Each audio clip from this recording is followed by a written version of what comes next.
अस्सलाम वालेकुम फ्रेंड्स, उम्मीद है आप खैरियत से होंगे। आप देख रहे हैं फाइनेंस एक्सपर्ट। आपने प्रॉपर्टी बाय की है और एफबीआर का अचानक से नोटिस आ गया है और आप कंफ्यूज हो या घबरा रहे हो या डर लग रहा है, तो ये वीडियो आपके लिए है। इस वीडियो के एंड तक आप बिल्कुल क्लियर हो जाओगे कि एफबीआर के नोटिस का रिप्लाई कैसे करना है बिना पेनल्टी के। कोई टेंशन नहीं लेनी, ठीक है। मैं हूं फाइनेंस एक्सपर्ट और मैं एक टैक्स कंसल्टेंट हूं। आज का जो टॉपिक है वो बहुत इंपॉर्टेंट है, क्योंकि 90% प्रॉपर्टी बायर्स को एफबीआर का नोटिस आ जाता है, लेकिन उन्हें एग्जैक्ट रीजन नहीं पता होता कि क्यों नोटिस आया। सबसे पहले एक बात क्लियर कर लें, आप एफबीआर से प्रॉपर्टी छुपा नहीं सकते। वो पहला पुराना दौर था जब हम ये सोचते थे कि यार अगर मेरा एनटीएन नहीं बना हुआ, मैं रजिस्टर्ड नहीं हूं, तो मैं जो मर्जी कर लूं, किसी को कुछ नहीं पता लगेगा। लेकिन अब ऐसा नहीं हो सकता। तो प्रॉपर्टी आपने जैसी ही परचेज की, सेल की, एफबीआर को फौरन पता लग जाएगा कि आपने प्रॉपर्टी सेल और परचेज की है। इसकी वजह क्या, कैसे पता लगेगा?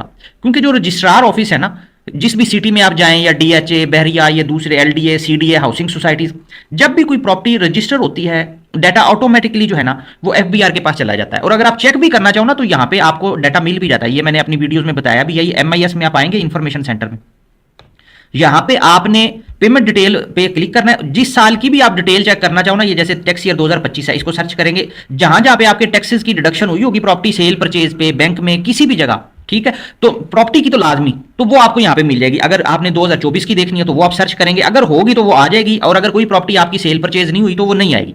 मतलब ये कि आपको भी पता होता है कि यहां पे मेरी प्रॉपर्टी सेल और परचेज हो रही है, तो एफबीआर को फौरन पता लग जाता है। अब जो जब भी प्रॉपर्टी रजिस्टर होती है ना, ये डाटा ऑटोमेटिकली एफबीआर को पता लग जाता है। अब एफबीआर नोटिस क्यों भेजता है, इसकी असल वजह क्या होती है, ये मैं आपको आज बताता हूं। सबसे पहली वजह जो होती है ना, सोर्स ऑफ इनकम चेक होता है। कि एफबीआर नोटिस भेज के ये चेक करना चाहता है कि आपका सोर्स ऑफ इनकम क्या है, आपके पास इतना पैसा कहां से आया, आपने सैलरी ली, बिजनेस करते हो, फ्रीलांसर हो, सेविंग्स है, आपकी कोई रिटायरमेंट थी, आपको कोई गिफ्ट आया है, कोई इनहेरिटेंस आई है, मतलब आई कहां से प्रॉपर्टी, वो आपका सोर्स जो है ना वो एफबीआर पूछना चाह रहा होता है।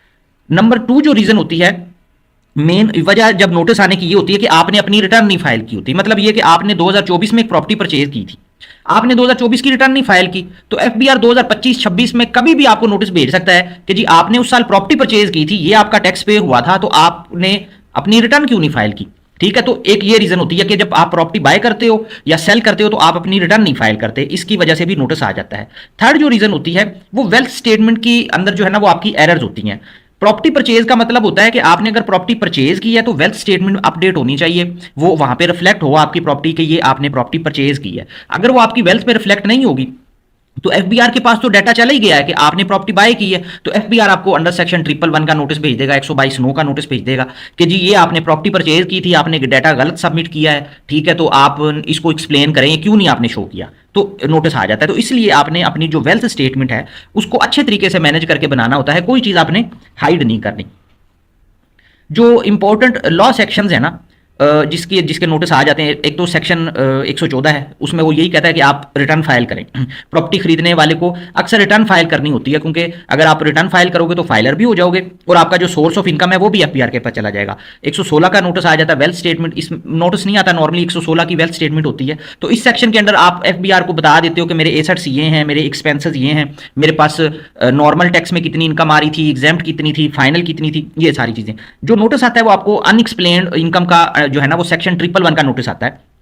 अगर पैसा जस्टिफाई ना हो, एफबीआर इसे अनएक्सप्लेन्ड इनकम जो है ना वो समझता है। तो यहीं से जो है ना वो टैक्स प्लस पेनल्टी का जो रिस्क होता है ना वो स्टार्ट हो जाता है। तो आपने इसको ध्यान से देखना। ये आगे मैं आपको सारी चीजें बताऊंगा कि हमने इसका करना क्या है। एफबीआर नोटिस में क्या मतलब मांगा क्या जाता है, ये चीजें आपको अभी मैं एक्सप्लेन करता हूं। अगर नोटिस आए तो आपने पैनिक नहीं होना। एफबीआर कुछ चीजें मांगेगा तो वो आपने चीजें अपनी मैनेज करनी होती हैं। सबसे पहले वो आपसे कहेगा जी आप अपनी बैंक स्टेटमेंट दें, फिर जो प्रॉपर्टी बाय या सेल हुई है ना उसके डॉक्यूमेंट्स दें, कोई रजिस्ट्री है तो उसकी कॉपी दें, स्टाम्प पेपर पे आपका एग्रीमेंट हुआ है कि इतने पैसे लिए थे तो उसकी कॉपी दें, ठीक है। आप अपना इनकम का जो सोर्स है वो एक्सप्लेन करें। फर्ज किया जी आप रिटायर हुए थे, आपके पास 1-1.5 करोड़ की अमाउंट आई थी, तो वो अमाउंट आप एक्सप्लेन करें कि जी मेरी रिटायरमेंट के डॉक्यूमेंट्स हैं, यहाँ से पैसे आए थे, या आपको फैमिली की तरफ से प्रॉपर्टी इनहेरिटेंस में आई थी, गिफ्ट में आई थी, तो आप उनको डॉक्यूमेंट से प्रूव करें कि ये मेरे फादर की तरफ से मेरा शेयर था, ये उनके नाम थी, उन्होंने मेरे नाम ट्रांसफर की थी, मैंने खुद बाय नहीं की, ये मुझे एज अ गिफ्ट आई है या इनहेरिटेंस में आई है। तो ये वो सारी चीजें जो है ना आप समझ लें कि एफबीआर को हमने शो करनी होती है, जिससे उसको पता लग जाता है कि ये आपकी ब्लैक मनी नहीं है, ये प्रॉपर चैनल से आ रही है। लोग सबसे जो बड़ी गलती करते हैं, नोटिस को इग्नोर कर देते हैं, गलत रिप्लाई सबमिट कर देते हैं। कंसल्टेंट के बगैर अप्लाई कर देते हैं। चलें, कंसल्टेंट के बगैर आप कर सकते हो, क्योंकि मेरी वीडियोस का मकसद ही ये होता है कि मैं आपको गाइड करूं। तो मेरी कोशिश ये होती है कि मैं आपको प्रॉपर चीज़ बता दूं, ठीक है। आपने अगर खुद करना है तो फिर वीडियो को ध्यान से देखें ज़रूर। मुझे जो अक्सर मतलब चीज़ नज़र आती है, मैं इतनी एफर्ट करके आपके लिए वीडियोस बनाता हूं कि आप खुद काम करें अपना। अक्सर लोग ये करते हैं जल्दी से वीडियो में कि बस 1-2 मिनट की वीडियो देख के उसके बाद वो फौरन मैसेज शुरू कर देते हैं, ये कैसे होगा, या सर ये बता दें ये कैसे होगा। हालांकि वो चीज़ मैंने बड़ी क्लियरली प्रैक्टिकल करके दिखाई होती है, आपके लिए ही मैंने बनाई होती है वीडियो, आप उसको देखते ही नहीं हो। अगर आपने प्रोफेशनल हायर नहीं करना तो कम से कम वीडियो को तो फिर ध्यान से देखें ना, जो चीज़ें मैं एक्सप्लेन कर रहा हूँ उसके मुताबिक आप रिप्लाई बनाएं। और अगर आपको लग रहा है कि नहीं होगा तो फिर आप किसी भी कंसल्टेंट को हायर कर सकते हो। हमारी सर्विसेज लेना चाहेंगे तो हम आपके लिए हाजिर हैं, किसी से भी करवाना चाहें आप कर सकते हो। एफबीआर नोटिस का सही रिस्पॉन्स कैसे देना है आपने? पहले नंबर पे तो नोटिस को जो है ना वो आपने तसल्ली से रीड करना है कि वो क्या क्या रहा है। वो एक सेक्शन आप मतलब स्पेसिफिक उसने कोई चीज पूछी होगी, कोई प्रॉपर्टी से रिलेटेड, या आपके बैंक में कोई बड़ी ट्रांजैक्शन हुई होगी उसने उसका पूछा होगा। तो आप पहले तो देखें मसला है क्या, ठीक है। आपको जब मसला आइडेंटिफाई हो जाएगा तो फिर हम क्या करेंगे, उसका रिप्लाई भी कर सकते हैं। अपनी इनकम और सेविंग को और प्रॉपर्टी को आपने एक्सप्लेन करना है, जो भी वो आपसे पूछे आपने उसको एक्सप्लेन करना है। और ये आईआरएस पोर्टल पे आप उसका रिप्लाई सबमिट कर सकते हो। ये नोटिस का रिप्लाई मतलब जब आप देखेंगे ना तो नोटिस आपको इनबॉक्स में आता है। ये अभी यहाँ पे तो ये 114 के नोटिस है ना, 122 का या 111 का वो आएगा ना, तो यहाँ पे आप उस पर जब क्लिक करोगे तो वो रिप्लाई का ऑप्शन आ जाएगा। आप उसको सिलेक्ट करोगे, उसमें जो रिप्लाई में आपने बातें लिखनी है वो आप अपनी बातें लिखो। अटैचमेंट में इवन अपनी जो भी चीज़ें आपने लगानी है, कोई बैंक स्टेटमेंट लगानी है, प्रॉपर्टी के डॉक्यूमेंट लगानी है, वो आप लगा सकते हो। तो ये याद रखें एंड पे कि जो है ना एफबीआर के नोटिस का मतलब प्रॉब्लम नहीं है बल्कि एक्सप्लेनेशन का मौका होता है। अगर आप सही तरीके से रिप्लाई दें तो कोई पेनल्टी नहीं होती। मतलब आपने घबराना नहीं है, नोटिस आ जाता है, एक दफा पहले नोटिस को इग्नोर कर दें, अगर दोबारा रिमाइंडर आता है तो उसका फौरन अच्छे तरीके से रिप्लाई दें।